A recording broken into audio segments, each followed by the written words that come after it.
सुख और आनंद आ सके। तो आज के ज्ञान में श्लोक संख्या है चिदाकाश गीता, बड़े बाबा 170 में कहते हैं कि एक बार ईश्वर के साथ मानवी एकाकार हो जाए, बाद में उसका पुनर्जन्म नहीं होता।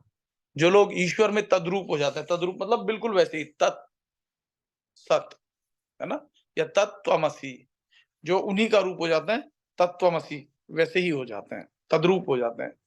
फिर कहते हैं तो वे जब चाहे तब देह का त्याग कर सकते हैं। अगर आप उस ईश्वर के साथ कनेक्ट हो जाते हो, फिर जब आप चाहे अपने इस भौतिक देह का त्याग कर सकते हो, जब तक चाहे इस देह में रह भी सकते हो। ऐसे लोग इच्छा रहित होते हैं। फिर आप कहोगे फिर इच्छा रहित होते हैं तो फिर देह त्याग करना, ये तो एक इच्छा हुई ना। वो इच्छा रहित होते हुए भी जो भी उनके भीतर उत्पन्न हो जाए, तुरंत ही फलीभूत हो जाता है। उनके भीतर आया कि अब मुझे शरीर त्याग देना है, तो त्याग देते हैं, समाधि लेकर के बैठ जाते हैं। आपका शरीर जो है स्वेच्छा से नहीं छूटता है। आप चाहते हो मैं जियूं जियूं जियूं, लेकिन यमराज आते हैं और ले जाते हैं। लेकिन जब आप ईश्वर के साथ तद्रूप हो जाते हो, तो आप ईश्वर ही हो जाते हो। फिर कहते हैं ईश्वर के साथ एकात्म भाव बनाना बहुत ही सूक्ष्म बात है। हम स्थूल बातें तो बहुत करते हैं, लेकिन सूक्ष्म बातों को नहीं जानते। तो इसलिए ये बहुत सूक्ष्म बात है। अविभाज्य दृष्टि की अनुभूति मतलब सभी में आत्मा की अनुभूति करना। जितने लोग हैं उसमें अगर आप आत्मा को देख रहे हो, तो आप ठीक देख रहे हो। और जितने लोग हैं उसमें आप शरीरों को देख रहे हो, अभी जो आपको ज्ञान मिल रहा है इसमें शरीर को देख रहे हो, तो फिर कुछ नहीं जान रहे हो। लेकिन अगर आप इस शरीर के भीतर बहते हुए ज्ञान को अगर आप पकड़ पा रहे हो, नित्यानंद बाबा को जान पा रहे हो, उस परमात्मा का जो है आप परमात्मा को ग्रहण कर पा रहे हो, तो आप ठीक देख रहे हो। फिर कहते हैं ये समता मतलब बहुत में आत्मा की अनुभूति करना, वो है यानी सब में उस आत्मा को देखना और आत्मा में सबको देखना। इस तरह से समता का मतलब होता है। ऐसे इसे अंतर्दर्शन कहा जाता है। यह लोक और परलोक जब इसी जीवन में एक रूप हो जाते हैं, तब अविभाज्य दृष्टि सिद्ध हो जाती है। लोक यानी जो हमें बाहर दिखाई देता है, और परलोक यानी जो भीतर से दिखाई देता है, जो इस लोक से परे है, वो परलोक। जब एक हो जाते हैं तब आपकी दृष्टि जो है अविभाज्य हो जाती है, बाहर और भीतर एक हो जाता है। इसे जीवात्मा और परमात्मा का मिलन कहते हैं। तो ये बात अच्छे से आप समझ लो। चिदाकाश गीता का लोगों को बड़ा ही मन था, इच्छा थी, और आपको उस परमात्मा की कृपा से ये मिल रही है, तो इसको बड़े हल्के में ना लो। बहुत कीमती है ये हीरे के समान कीमती ज्ञान है। तो जो लोग हल्के में लेंगे तो वो ज्यादा कुछ नहीं प्राप्त कर पाएंगे, और जो वास्तव में इस ज्ञान को बहुत कीमत के साथ ग्रहण करेंगे, क्योंकि ये अमूल्य है मान करके करेंगे कि इसका मूल्य चुकाया नहीं जा सकता, उनको बहुत लाभ होगा। तो जीव मतलब मनोवृत्ति, मनोवृत्ति मतलब मन की आदतें। अब जैसी आदतों का मतलब होता है बार बार रिपीटेड। जहां मन बार बार जाएगा वैसे आप होते चले जाओगे। शराब की ओर जाएगा, आप शराबी हो जाओगे। इस प्रकार से परमात्मा अर्थात गॉड, मौन, जो तीन गुणों से परे होते हैं, वो सर्वदा मौन ही रहते हैं। जब कोई बोलता है तो बोलते हैं, और जब वो बोलते हैं तो बातें बड़ी गंभीर और वेटेज वाली होती है। वे खराब और अच्छा कुछ नहीं समझते, गर्मी ठंड से पर होते हैं, वह गुण रहित, स्वरूपहीन और शून्य है। तो स्पष्टीकरण में बाबा जो कहते हैं वो कह रहे हैं कि मनुष्य जन्म मृत्यु के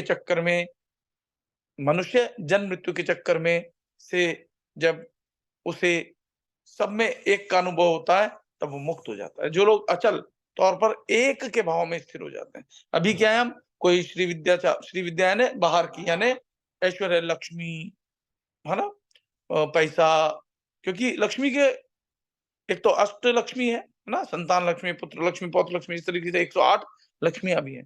तो लोग उसमें पड़े रहते हैं, तो सांसारिक। और अगर आप भीतर एक के साथ हो जाओगे, एक, तो फिर आप मुक्त हो जाओगे। और जब वो एक हो जाते हैं तब क्या होता है, वो जब चाहे मृत्यु को प्राप्त कर सकते हैं, यानी शरीर को त्याग सकते हैं। ऐसे लोग इच्छा रहित होते हैं। बहुत में एक की अनुभूति बहुत ही सूक्ष्म चीज है। मतलब इतने सारे जो आपके विचार हैं, लोग हैं ना, उसमें केवल एक को देख पाओ, इस सूक्ष्म बात है। ये आपको अनुभव, ये आपको अभ्यास करना होगा। वैविध्य में एकता का अनुभव करना वह मानव जीवन का लक्ष्य है।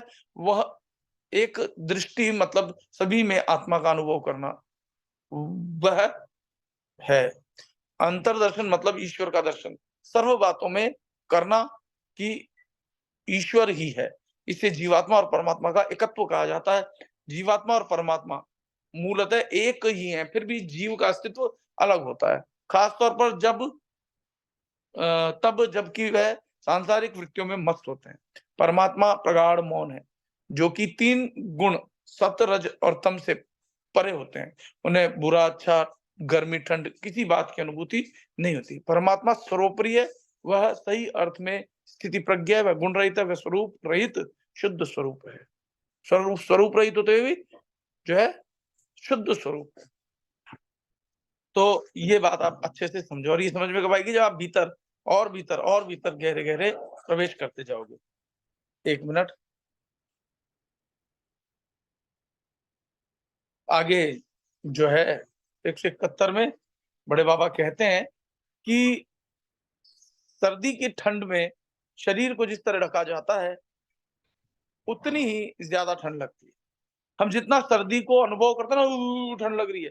आपने कभी अनुभव तो किया ही होगा जब हम ध्यान में बैठते हैं तो सर्दी के दिनों में भी जब हमने ध्यान किया और जो भीतर प्रवेश कर गया, उसको सर्दी होते हुए भी गर्माहट का अनुभव होता है, यानी सर्दी अनुभव नहीं होती। जब अपनी आप आत्मा से कनेक्ट होते हो, तब आपको सर्दी में सर्दी नहीं लगती और गर्मी में गर्मी नहीं लगती।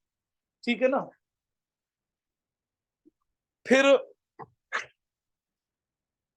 आगे कहते हैं, हमारे अंदर से अहम को नष्ट करना आसान नहीं है। चित्त हृदय के अंदरूनी भाग में जितना भी चूना लगाकर सफेद करने की जरूरत है। यानी सफेद चूने से यहाँ पर तात्पर्य प्रकाश से है। उतनी जरूरत बाहर नहीं है। बाहर हमको सारी चीजें प्रकाशित नहीं दिख रही हैं, भीतर कुछ दिखाई नहीं देता। बाह्य स्वच्छता अन्यों को दिखाने के लिए और अंदर की स्वच्छता आत्म कल्याण के लिए होती है। इसलिए भीतर से स्वच्छ हो। जो बाबा कहते थे कि बाहर से तो हंडिया को मांज लिया, भीतर से साफ किया कि नहीं किया? भीतर से साफ करने वाली बात है। स्पष्टीकरण में बड़े बाबा बताते हैं, हमें इंद्रियों का जिस तरह लालन पालन हम करते हैं, उतनी ही वे हमें ज्यादा पीड़ा देते हैं। ठीक है ना? ठंड में ज्यादा से ज्यादा गर्म वस्त्र पहनते हैं तो ठंड ज्यादा लगती है। इंद्रियों को एक तरफ मानकर उन्हें नष्ट करना चाहिए, यानी नियंत्रित करना चाहिए। शरीर के बाहरी आवरण कुछ काम के नहीं है। हमारे लिए शरीर के अहम को मिटाना बहुत ही कठिन है। सफेद रंग काम शरीर का नहीं, लेकिन चित्त की दीवारों का करना है। बाहरी शुद्धता दूसरों को दिखाने के लिए है, लेकिन अंदरूनी शुद्धता स्वयं कल्याण के लिए है। अंदरूनी शुद्धता मनुष्य के लिए जरूरी है, बाह्याचार नहीं। लेकिन मन शुद्ध रखना है। इसी से ईश्वर की अनुभूति करना संभव होता है। क्या आप लोग मेरी बात को ध्यान से सुन रहे हो? आप अगर यहाँ ध्यान से बैठ कर के सुनोगे, तो इस पर अभ्यास कर पाओगे। जब इस पर अभ्यास कर पाओगे, तब आप परमात्मा से एक हो पाओगे। अगर आप सिर्फ बैठे हो और सुन नहीं रहे हो ढंग से, तो अभ्यास किस पर करोगे? ये जो सत्संग है, इस पर ही तो अभ्यास करेंगे अभी हम ध्यान में बैठ करके। फिर 172 में बड़े बाबा कहते हैं कि वह सर्व में व्याप्त है कि नहीं? आपको अनुभव होगा। जो जीवित जितने भी हैं, उनमें है। मेरे साथ जितने भी लोग ये सत्संग सुन रहे हैं, उनमें वो बैठा है तभी वो सुन पा रहे हैं। वो नहीं होगा तो सत्संग सुनाई नहीं देगा।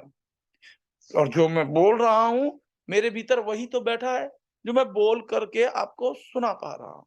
तो मैं बोलने वाला जो हूँ, वो भी वही है और जो आप सुनने वाले हो, वो भी वही है। लेकिन हमारा ध्यान अगर बाहरी है, तो समझ में नहीं आएगा। इसलिए ध्यान करो, भीतर उस परमात्मा से कनेक्ट होते जाओ। तो वो सर्व में है, वह सभी जीवों में व्याप्त है, वह सभी गुणों में व्याप्त है, वह ओमकार है। तो भीतर एक नाद गूंजता है ना, ओमकार, ठीक है? वो आपको सुनाई देगा भीतर, उसको बोला, भजा, जपा नहीं जा सकता। उसको सिर्फ भीतर के दिव्य नेत्रों से अनुभव किया जा सकता है, जिसका स्वरूप अविनाशी शांति है। ऐसी शांति जिस शांति का कभी नाश नहीं होता। वह उसके पर श्रद्धा वह उसके ऊपर श्रद्धा रखने वालों का परम हितकारी है। यही ईश्वर उनके भक्तों को पीड़ा देने वालों को सजा भी देता है। जैसे मान लो, आपने देखा होगा, जब भी किसी व्यक्ति को कोई कष्ट देता है और वो संत है, तो संत को जब भी कोई कष्ट देता है, तो जो कष्ट देता है उसको अपने आप ही दंड मिलता है। ऐसा आपने अनुभव किया होगा, ठीक है ना? लेकिन अपनी तरफ से अहंकारवश यदि आपके जीवन में ऐसी स्थितियां बन जाए, तो अहंकार लेके नहीं आना कि मैंने कर दिया। फिर कहते हैं कि वह उनके भक्तों की मृत्यु आसान करता है। मृत्यु आसान से क्या तात्पर्य है? मृत्यु आसान से तात्पर्य है कि वो मृत्यु मृत्यु नहीं होती, वो उत्सव हो जाता है उसके लिए। हे शिव, मुझे नरक की ओर मत ले जाना, लेकिन आपकी ओर खींचे। शिव दाता है। ऐसा शिव यानी वही आत्मा परमात्मा, ठीक है? स्पष्टीकरण में बड़े बाबा बताते हैं कि ईश्वर सर्वव्यापक है, वह सर्व जीवों में व्याप्त है। वह एक गुण रहित ओंकार है। गुण रहित का मतलब हो गया जिसमें न सतोगुण है, न रजोगुण है, न तमोगुण है। वो निर्गुण अवस्था में है, ठीक है ना? उसका एकमात्र स्वरूप अविनाशी शांति है। अविनाशी का मतलब वो शांति जिसका कभी नाश ना हो सके। अभी जो हमें शांति मिलती है क्षणिक है, मिली, फिर हम अशांत हो जाते हैं, फिर शांत हो जाते हैं। उनके ऊपर श्रद्धा रखने वालों का वह परम हितकारी है, लेकिन उनके भक्तों को, द्रोहियों को वह सजा भी देता है, ठीक है ना? यानी जो भक्तों से द्वेष भाव करते हैं, उनको सजा भी मिलती है। उनके भक्तों की मृत्यु को सरल और पीड़ा रहित वो करते हैं। हे शिव, हमें नरक की ओर मत ले जाना, हमें आपकी शरण में ही रखना। आप परम कृपालु दाता हो। अब श्लोक संख्या 173 में बड़े बाबा बताते हैं कि मृतक चीज में गति नहीं होती। ये जो मृतक से मतलब जड़, उसमें गति नहीं होती है। जिसमें चेतना शक्ति नहीं है, जिसमें आत्मा नहीं है, उसमें गति नहीं होती और वो आवाज रहित होती है। तो जीवित चीजों को आवाज की भ्रमणा होती है, उसमें चेतना होती है, चेतना। वो चेतना की जो आवाज है, वॉइस ऑफ साइलेंस, उसी की बात मैं करता हूँ। सजीव प्राणियों में हुलिया और गति होती है, ठीक है? वो चलते हुए दिखते हैं, है ना? उनका एक रूप होता है और गति होती है। आवाज से सचेत जीवों को आवाज की भ्रमणा होती है, उनमें ब्रह्म प्रकाश होता है। प्राणियों की सचेतन अवस्था में प्रकाश है। मानवी को न्याय, आवाजें मत करो, मानवी को न्याय और अन्याय की अनुभूति होती है। निम्न श्रेणी के प्राणियों में इस तरह के भेद नहीं होते। जो नीचे की श्रेणी वाले लोग होते हैं, उनमें ये इस तरह के भेद होते हैं। मनुष्य सृष्टि के सर्व प्राणियों में श्रेष्ठ है। ये बात आप गीता में भी, ये बात आप रामचरितमानस में भी, ये बात आप अन्य ग्रंथों में भी पढ़ते और सुनते आए कि जो है मानव जन्म जो है बड़ा ही अनमोल है। बड़े भाग मानुष तन पावा। और वो भजन भी बनाया है ना कि मानव जन्म अमोल है बंदया, एनु गवाना नहीं, ओ बंदया एनु गवाना नहीं। तो इस जीवन को समझो। मनुष्य के लिए इस जगत में कुछ भी असंभव नहीं है। मनुष्य ब्रह्मांड में है और ब्रह्मांड मनुष्य में है। ये ब्रह्मांड आपके भीतर इस स्थान पर है विशेषता से, ठीक है? नीचे पिंड है, ठीक है ना? पिंड और ब्रह्मांड। फिर कहते हैं कि मनुष्य प्राणियों में श्रेष्ठ प्राणी है, लेकिन मनुष्य का दिमाग चंचल है। दिमाग यानी मन। मनुष्य में आलोक और परलोक दोनों एकाकार हो जाते हैं। यानी आलोक मतलब ये जो दिखता है और जो नहीं दिखता है, ये एक हो सकते हैं अगर मनुष्य जो है भीतर उतरे तो। शिवलोक दीर्घ चक्षु है, ठीक है ना? दीर्घ चक्षु का मतलब है, दीर्घ मतलब बड़ा, चक्षु मतलब दिव्य चक्षु से देखा जाने वाला है। शिव नाड़ी मतलब सुषुम्ना नाड़ी और ब्रह्म नाड़ी, वही ब्रह्म नाड़ी भी कही जाती है। शिव नाड़ी, सुषुम्ना नाड़ी, ब्रह्म नाड़ी एक ही बात है। शिवलोक के देवता और कुछ नहीं, शिव शक्ति है। माया शिव में है, सर्जन और विनाश शिव की माया है, ठीक है ना? तो वो परमात्मा माया में भी बैठे हुए हैं और माया से परे भी हैं, ठीक है? तो हमें किसको पकड़ना है? माया से परे वाले को पकड़ना है। माया में होते हुए भी जो माया से परे, उनको समझना है, उनको जानना है। फिर कहते हैं कि सर्जन और विनाश शिव की माया है। ब्रह्मा में सभी प्रच्छन्न शक्तियां हैं, आत्मा, ब्रह्मा, जागृति, चेतना, तर्क, निद्रा, है ना, निद्रा, धरी, अज्ञान, सारा बाहरी जगत उसमें समाया हुआ है। ठीक है ना, ब्रह्मा में। तो ये जो ब्रह्मा क्या है, सृजन का देवता। ठीक है, ब्रह्मा सृजन का देवता। स्पष्टीकरण में बड़े बाबा बताते हैं कि मनुष्य में रहे प्राणों की वजह से उसमें गति होती है, मृतक चीजों में गति नहीं होती है, वह आवाज रहित है। जीवित चीजों में चेतना होती है, वह मानव मन की भ्रमणा है। जीवित चीजों में चेतना होती है और वह मानव मन की भ्रमणा है। सचेत प्राणियों की परछाई और गति होती है और उनमें विचार शक्ति होती है। प्राणियों आवाज से सचेत होने की वजह से उनमें आवाज की भ्रमणा होती है। मनुष्य में रही चेतना या सचेतन अवस्था, उनमें रहने वाले ब्रह्म प्रकाश है। मनुष्य न्याय और अन्याय का फर्क समझ सकता है। निम्न कक्षा के प्राणियों के लिए यह शक्ति नहीं होती है।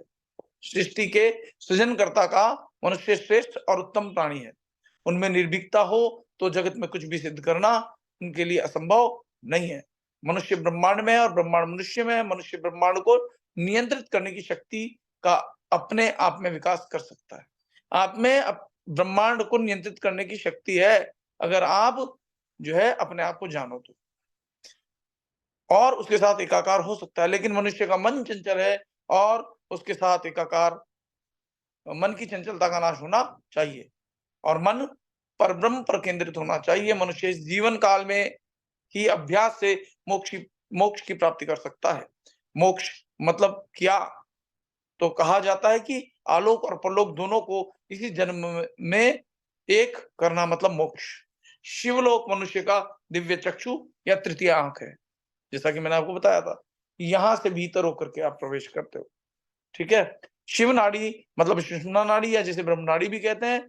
शिव शक्ति मतलब शिवलोक के देवता।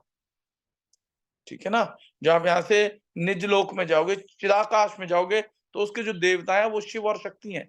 शिव अविनाशी, माया जो नाशवान है, बदलती हुई दिखाई देती है। माया शिव में है लेकिन शिव माया में नहीं है। जैसा कि भगवान कृष्ण ने गीता में कहा है कि यद्यपि सब कुछ मुझसे उत्पन्न है परंतु मैं उनमें और वो मुझ में नहीं है।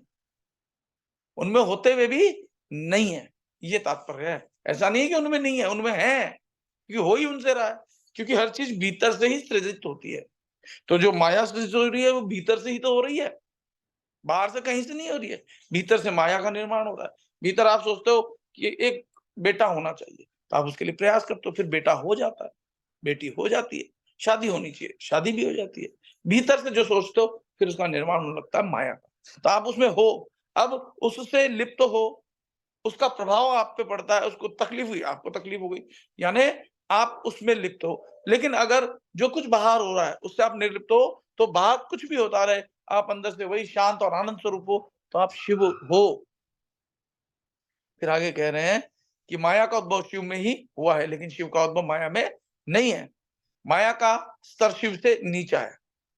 ठीक है ना, जो हम जितने भी देवी देवता अन्य ये शरीर और आदि इनकी प्रति हम इतने आसक्त रहते हैं पदार्थों के प्रति, उनका स्तर शिव से ऊपर नहीं है। शिव की प्रचन्नता, शिव की प्रचंड शक्ति ही सब करती है, जिसका सृजन विनाश नहीं हो सकता। ठीक है, शिव की शक्ति का भी जो है विनाश नहीं हो सकता है। परमात्मा में ही सब छुपा हुआ है। प्रभाव, आत्मा, मानस, ब्रह्मा, जागृति, चेतना, तर्क, निद्रा, प्रगाढ़ निद्रा और सारा बाहरी विश्व सब है। परम ब्रह्म के साक्षात्कार से मनुष्य को सब उसमें एकाकार कर देना चाहिए। इस स्थिति का साक्षात्कार हो तो वह शून्यवत हो जाता है, वह ही रह जाता है। आज का अंतिम श्लोक ले लेते हैं, और इस श्लोक में बड़े बाबा कहते हैं कि सत्य की शोध के लिए सूक्ष्म विवेक जरूरी है। यह सूक्ष्म विवेक उपाधि है, सूक्ष्म है, वह स्थूल में छिपा है। ये शरीर स्थूल दिखता है, इसमें छिपा हुआ है वह सूक्ष्म विवेक। उस पर हमें ध्यान करना चाहिए, फोकस करना चाहिए। उपाधि का स्थान हृदय आकाश है। मैंने बता दिया है कि यहाँ से हृदय से होकर के इस आकाश तक, है ना, हमको जाना है। कुंडलनी को चिदाकाश में प्रस्थापित करना है। कुंडलनी आपकी चेतना शक्ति है। जो चेतना नीचे की ओर है, उसको ऊपर की ओर करो। फिर कहते हैं ये उच्चतम स्थिति में ब्रह्मांड अपनी आत्मा में दिखाई देता है और तब व्यक्ति सब उसी में देखता है। सभी तरह के परिवर्तन आत्मा में दिखाई देते हैं। द्वैत भाव का अनुभव करना वह नरक के समान है। जो आप अभी संसार में फंसे हुए ना, कभी साधना कर ली, कभी नहीं करी, कभी ये हो गया, कभी अच्छा लगा, कभी बुरा लगा, 3 दिन साधना की, 5 दिन नहीं की, ये नरक समान है। आप मुक्त नहीं हो पा रहे हो, इसलिए बहुत अभ्यास करना होगा। ठीक है ना, द्वैत भाव से निकलना होगा। अद्वैत, ज्यादा से ज्यादा अद्वैत भाव में रहना है। पूरे दिन मैं भी अद्वैत भाव में नहीं रह पाता हूँ, लेकिन अभ्यास तो करो, तो अंतिम सांस तक अभ्यास करते करते करते करते वो स्थिति आ जाएगी जो मूल स्थिति है। फिर कहते हैं द्वैत भाव का अनुभव करना नरक के समान है। पूर्ण एकत्व का भाव वह मुक्ति है। पूर्ण भक्ति वह मुक्ति है। पूर्ण शांति, अवरोध रहित शांति वह मनुष्य जीवन का लक्ष्य है। यह योगानंद ही परमानंद है। महासागर सभी नदियों में, महासागर सभी नदियों से बड़ा होता है। महासागर की सीमा नहीं होती। महासागर के जल को नापना असंभव है। संसार को त्याग कर भक्ति करना संभव नहीं। संसार को त्याग कर भक्ति करना संभव नहीं। हमें संसार में रहकर मुक्ति प्राप्त करनी है और वह संसार में रहकर भक्ति करते करते इच्छा रहित, इच्छा अर्थात संसार, इच्छा रहित दशा मतलब मुक्ति। मुक्ति मिले तो परमानंद मिलेगा, शाश्वत ज्ञान मिलेगा, शाश्वत शांति वह उच्चतम सुख है और उसकी वजह से वह मनुष्य जीवन का लक्ष्य भी है। जब मन शाश्वत सुख में तैरता है तब उसे मुक्ति कहा जाता है। भक्ति शाश्वत सुख की स्थिति है। स्पष्टीकरण को और ले लेते हैं, फिर आज इतना ही, शाम को फिर और करेंगे। ईश्वर के साक्षात्कार के लिए सूक्ष्म विवेक जरूरी है। सूक्ष्म विवेक मतलब उपाधि सूक्ष्म है, वह स्थूल में छुपा है। ईश्वर सूक्ष्म है। मूल स्थान हृदयाकाश चिदाकाश है। जब कुंडलनी को चिदाकाश में मस्तिष्क तक ले जाता है तब सांसें एक ही रहती हैं और उसे अंदरूनी सांस कहते हैं। क्या मतलब हुआ इसका? जब कुंडलनी को चिदाकाश में ले जाते हैं, मस्तिष्क में ले जाते हैं चेतना को, तब सांसें एक ही रहती है। मतलब ना आती है ना जाती है। अभी आना अलग है, जाना अलग है। और ये आना जाना जो है, इसके जो प्रभाव होते हैं वो 5 और 5 10 तरह के होते हैं। वो 10 तरह के जब उस एक में परिवर्तित हो जाते हैं तब सांस एक रहती है और उसे अंदरूनी सांस कहते हैं। वो भीतर चल रही होती है लेकिन आपको पता भी नहीं चलता, और वो जो अंदरूनी सांस है उसी को प्राण कहते हैं। जो भीतर प्राण पखेरु हो जाने से शरीर का त्याग हो जाता है, वो प्राण भीतर जागृत रहते हैं। यह उच्चतम स्थिति तब ब्रह्मांड हमारे अंदर रहता है। यह उच्चतम स्थिति है। हम एक परम शक्ति का विकास करेंगे जिससे ब्रह्मांड टिका रहता है। ऐसी स्थिति में हम सब कुछ हमारे अंदर देख सकते हैं। सब तरह के अलग अलग परिवर्तन हमारे अंदर देख सकेंगे। ऐसी स्थिति में जगत की सभी घटनाएं हमारे चित्त में देख सकेंगे। सृष्टि के विनाश और सृजन दोनों को चिदाकाश में देख सकेंगे। द्वैत भाव से बड़ा नरक कोई नहीं है। यानी संसार में भी जैसे कुछ लोग अभी भी जैसे बात कर रहे हैं, तो उससे क्या होगा कि वो द्वैत भाव में। कम से कम हमें अभ्यास करना है और कम से कम आधा घंटा तो हर रोज सुबह शाम आपको करना ही चाहिए।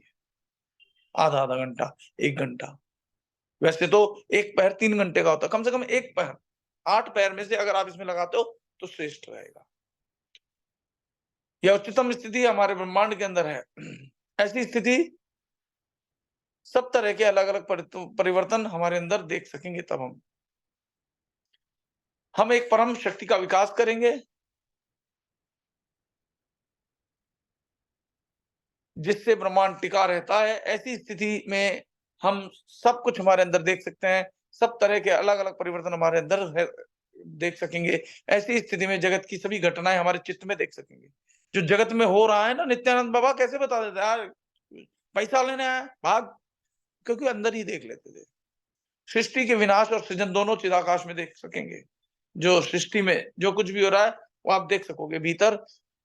द्वैत भाव से बड़ा कोई नरक नहीं है। एकात्म भाव वह मुक्ति है। अचलता पूर्ण भक्ति वह मुक्ति है। भक्ति वह ईश्वर प्राप्ति का साधन नहीं लेकिन साध्य है। हम ईश्वर प्राप्ति में लगे हुए हैं, तो वो साधन नहीं है, साध्य है, उसको साधना है। सच्ची भक्ति अर्थात निर्मल प्रेम। मानव जीवन का लक्ष्य शाश्वत शांति, अंत राय रहित शांति है। शाश्वत शांति मतलब योगानंद, और वही है परमानंद। महासागर जगत की सभी नदियों से बड़ा है। महासागर की सीमाएं नहीं होती। महासागर के जल को नापना संभव है, असंभव है। उसी तरह ईश्वर मनुष्य की बुद्धि से पर है। जैसा कि गीता में भी कहा है कि शरीर से पर इंद्रियां, इंद्रियों से पर मन, मन से पर बुद्धि, बुद्धि से पर आत्मा। फिर कहते हैं कि ईश्वर हमारी समझ से बहुत ज्यादा महान है। संसार को त्याग कर भक्ति करना संभव नहीं है। संसार में रहकर ही ये किया जा सकता है, जिससे मुक्ति प्राप्त होती है। संसार की नदी में भीग कर ही नदी के पार जा सकते हैं।